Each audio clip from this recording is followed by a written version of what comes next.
नमस्कार दोस्तों, स्वागत है आप सभी का online data first YouTube channel पे। इस वीडियो में हम बात करेंगे एक और बड़ी अपडेट के बारे में। जैसा कि आप जानते हैं, उत्तर प्रदेश के अंदर कोई भी भर्ती को लेकर कोई भी अपडेट होती है, सबसे पहले आप सभी को ऑनलाइन डेटा फर्स्ट चैनल के माध्यम से दे दी जाती है।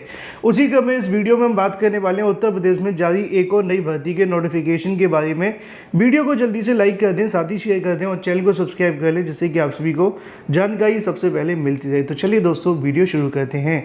उत्तर प्रदेश के अंदर नई भर्ती का नोटिफिकेशन जारी किया गया, जिसके आवेदन आप सभी के अभी से शुरू कर दिए जाएंगे। मतलब कि 5 तारीख से कट ऑफ को लेकर भी यहाँ से जो घोषणा है वो कर दी गई है। इसके अंदर काफ़ी ज़्यादा कम कट ऑफ आपको देखने के लिए मिलती है और जो परीक्षा आपकी होगी वो यहाँ पे अगस्त के अंदर देखने के लिए मिलेगी।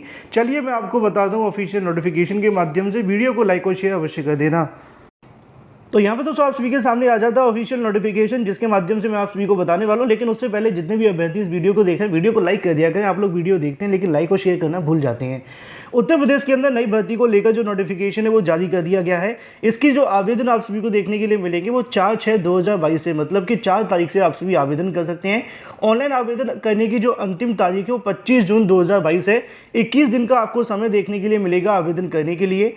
आवेदन शुल्क जमा करने की जो अंतिम तारीख है वो 4/6/2022 से लेकर 25/6/2022 तक है। मतलब ये है कि आपको कोई अलग से टाइम नहीं दिया जाएगा। जैसे भी आपको आवेदन करना है, उसकी आवेदन की शुल्क जो होगी वो आपको 25 तारीख तक हर हालत में जमा करानी होगी, तभी आपका जो आवेदन है पूर्ण माना जाएगा। ये बात हो जाती है महत्वपूर्ण तिथियों के बारे में कि कब से लेकर कब तक के आप सभी के जो आवेदन है वो देखने के लिए मिलेंगे।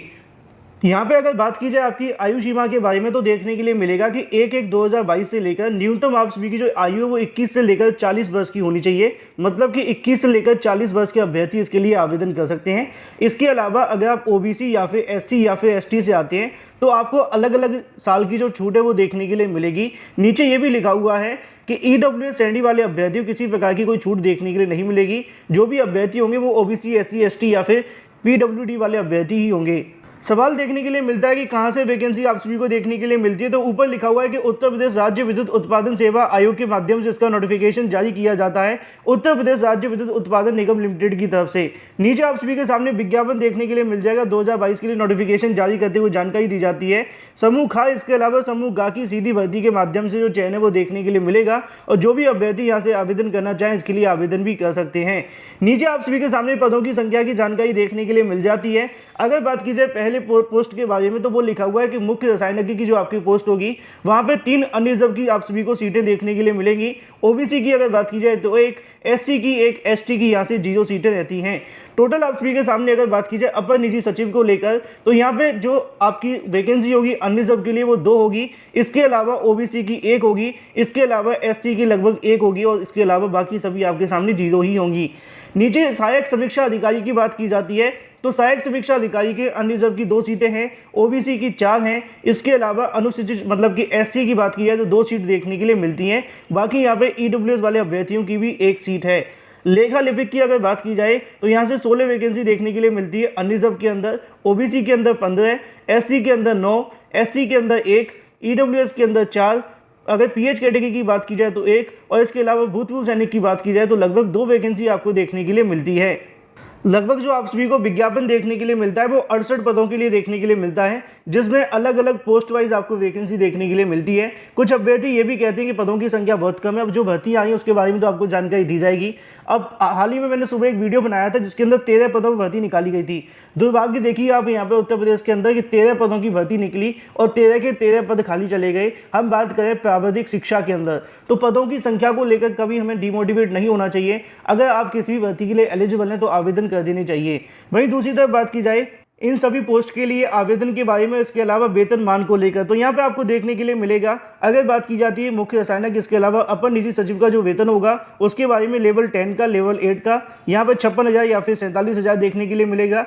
समीक्षा अधिकारी के लिए 36,800, लेखा लिपिक की अगर बात की 27,200 वेतन देखने के लिए मिलेगा। बात आती है शैक्षिक योग्यताओं के बारे में, तो देखने के लिए मिलेगा मुख्य रसायनज्ञ के बारे में विधि द्वारा उत्तर प्रदेश में अगर बात की जाए स्थापित विश्वविद्यालय या फिर अगर बात की राज्यपाल द्वारा मान्यता प्राप्त किसी अन्य विश्वविद्यालय से रसायन शास्त्र के अंदर कम से कम द्वितीय श्रेणी में आप सभी ने एमएससी की उपाधि है, तभी आप इसके लिए आवेदन कर सकते हैं और प्रथम श्रेणी के अंदर आपकी जो बीएससी वो होनी चाहिए। ठीक है। दूसरा लिखा हुआ है कि न्यूनतम 100 मेगावाट के किसी भी तापीय बिजली घर में अगर जल, कोयला, तेल की रासायनिक विश्लेषण तथा परीक्षण कम से कम 5 वर्ष का अनुभव होना चाहिए, ये इसके लिए है। अपर निजी सचिव की जब बात आती है तो किसी मान्यता प्राप्त विश्वविद्यालय से स्नातक की उपाधि आपकी होनी चाहिए। हिंदी असुलेखन के अंदर 80 शब्द प्रति मिनट की गति एवं हिंदी एवं अंग्रेजी टंकन के अंदर 40 शब्द आप सभी के प्रति मिनट होने चाहिए, तो आप आवेदन कर सकते हैं। सहायक समीक्षा अधिकारी की अगर बात की जाए तो किसी मान्यता प्राप्त विश्वविद्यालय से स्नातक की उपाधि अगर आपके पास में है और हिंदी टंकन में न्यूनतम 30 शब्द प्रति मिनट हैं, तब भी आप इसके लिए आवेदन कर सकते हैं। लेखा लिपिक की जब बात आती है तो bachelor degree in commerce from university demanded university stabilise by act central government of any state government अगर आपके पास है तो आप आवेदन करेंगे। मिनिमम टाइपिंग स्पीड जो होगी वो 30 से 40 वर्ड पर मिनट की होगी, हिंदी इंग्लिश दोनों के अंदर। अगर कोई अभ्यर्थी डिस्टेंस लर्निंग एजुकेशन से जुड़ा हुआ है तो वो इसके लिए आवेदन नहीं कर सकता है, जैसा कि लिखा हुआ है। इसके अलावा अगर बात की जाए आगे नीचे जानकारी दी जाती है कि टोटल फीस को लेकर अगर आप आवेदन करना चाहते हैं तो आपको जीएसटी सहित यहाँ से जो आवेदन है वो करना पड़ेगा। 826 रुपये देने होंगे SC और ST अभ्यर्थियों को, अन्य श्रेणी के अभ्यर्थियों को 1180 रुपये देने होंगे और जो दिव्यांगजन अभ्यर्थी होंगे उनको यहाँ पे सिर्फ 12 रुपये देने होंगे जो कि उत्तर प्रदेश के मूल निवासी हों। इसके अलावा सभी से यहाँ पे GST सहित आवेदन देखने के लिए मिलेगा। नीचे आप सभी के सामने कुछ और जानकारियां देखने के लिए मिल जाती हैं पाठ्य एवं चयन प्रक्रिया के बारे में कि कैसे होगा। अगर बात की जाए मुख्य रसायनिकी के बारे में तो यहाँ लिखा है कि कंप्यूटर आधारित आपकी परीक्षा होगी, जहाँ पे 3 घंटे का आपका एग्जाम देखने के लिए मिलेगा। जहाँ पे लिखा हुआ है कि CBT बेस्ड आप सभी का एग्जाम होगा, जिसमें 28%, अन्य सभी श्रेणी के लिए 33% लाना अनिवार्य होगा। मतलब इस भर्ती के लिए अगर आप न्यूनतम 28 ले आते हैं और यहाँ पे सीटें खाली आती हैं तो आपको मौका मिल जाएगा। 28 और 33% कट ऑफ आपको देखने के लिए मिलेगी। अगर बात की जाए पहले भाग के अंदर तो 150 क्वेश्चन आपको देखने के लिए मिलेंगे जो कि रसायन विज्ञान से संबंधित होंगे। एक प्रश्न पे आप सभी को 1 अंक देखने के लिए मिलेगा, 150 अंक की आप सभी के होंगे और 1/4 की नेगेटिव मार्किंग भी यहाँ पे आप सभी के सामने लिखी हुई है।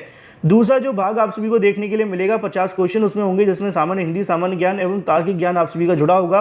1 अंक का आप सभी का जो नंबर है वो देखने के लिए मिलेगा, 1/4 की नेगेटिव मार्किंग भी होगी जो कि नीचे लिखा हुआ है। अगर बात की जाए चयन प्रक्रिया के बारे में तो जानकारी देखने के लिए मिलती है कि कंप्यूटर आधारित आप सभी की परीक्षा होगी, फिर उसके बाद में साक्षात्कार परीक्षा होगी। इसके बाद में जो भी आप सभी के यहाँ से अंक मिलते हैं उसके आधार पर आप सभी का चयन किया जाएगा। बी के अंदर जानकारी देखने के लिए मिलती है कि कंप्यूटर बेस्ड आपका एग्जाम होगा और इंटरव्यू में दोनों अंकों के आधार पर अभ्यर्थियों की अंतिम मेरिट लिस्ट बनाकर चयन प्रक्रिया संपन्न की जाएगी। इसके अलावा नीचे और भी तमाम जानकारियां लिखी हुई हैं, अगर आप चाहें तो उसको पढ़ सकते हैं। दूसरे नंबर पर अपर निजी सचिव की जब बात आती है तो यहाँ पे भी आपका 3 घंटे का समय होगा, कंप्यूटर आधारित आपकी परीक्षा होगी और इसके लिए भी आपको 28 से लेकर 33% की कट ऑफ देखने के लिए मिलेगी। पहले भाग की बात की जाए CBT को लेकर तो यहाँ लिखा हुआ है कि इस भाग के अंदर नाइलेट और O लेवल की कंप्यूटर ज्ञान के संबंधित जो आपकी ऑप्शनल एग्जाम वो देखने के लिए मिलेगा, जिसको बहुविकल्पीय कहते हैं, जिसमें 50 प्रश्न आप सभी के होंगे। 1 नंबर का 1 क्वेश्चन होगा, 1/4 की नेगेटिव मार्किंग भी होगी जो कि लिखा हुआ है।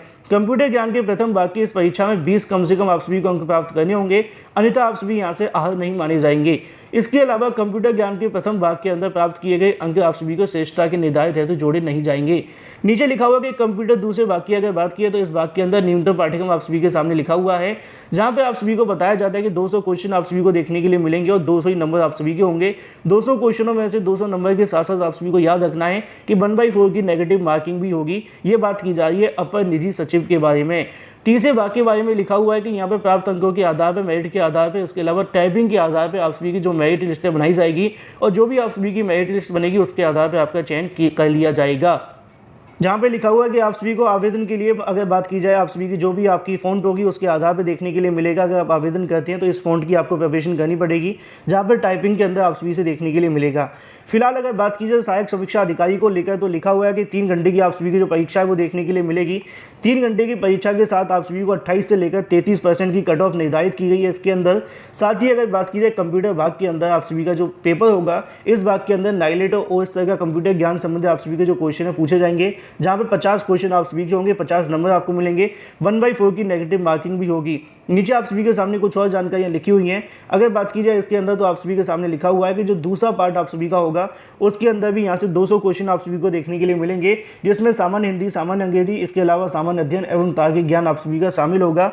इसमें आप सभी को क्वालिफाई करना अनिवार्य होगा। इसके अलावा आप सभी की जो टाइपिंग होगी वो इसमें देखने के लिए मिलेगी। फ़ॉन्ट आप सभी के सामने दी गई है, कितना समय दिया जाएगा, क्या क्या चीज़ें होंगी उसको आप सभी पढ़ सकते हैं। 3 गुना अभ्यर्थियों को यहाँ से टाइपिंग के लिए आमंत्रित किया जाएगा। चयन प्रक्रिया के लिए जो भी एलिजिबल अभ्यर्थी होंगे उनका डॉक्यूमेंट वेरिफिकेशन देखने के लिए मिलेगा। टोटल नंबरों के आधार पर यहाँ से जो मेरिट लिस्ट है बना दी जाएगी।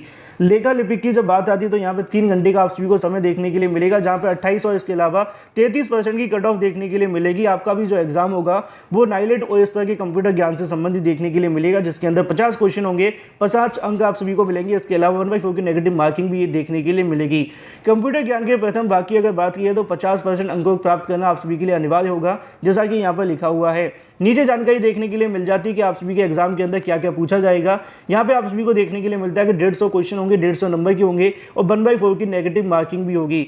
यहाँ पे आप सभी को लिए बुलाया जाएगा 3 गुना अभ्यर्थी को, यहाँ से आप सभी के आगे की प्रक्रिया के लिए बुला लिया जाएगा, जहाँ पे आप सभी की टाइपिंग होगी। टाइपिंग किस में होगी ये भी बताया गया है। इसके अलावा आप सभी का डॉक्यूमेंट वेरिफिकेशन होगा, उसके बाद में आगे की कार्यवाही शुरू हो जाएगी।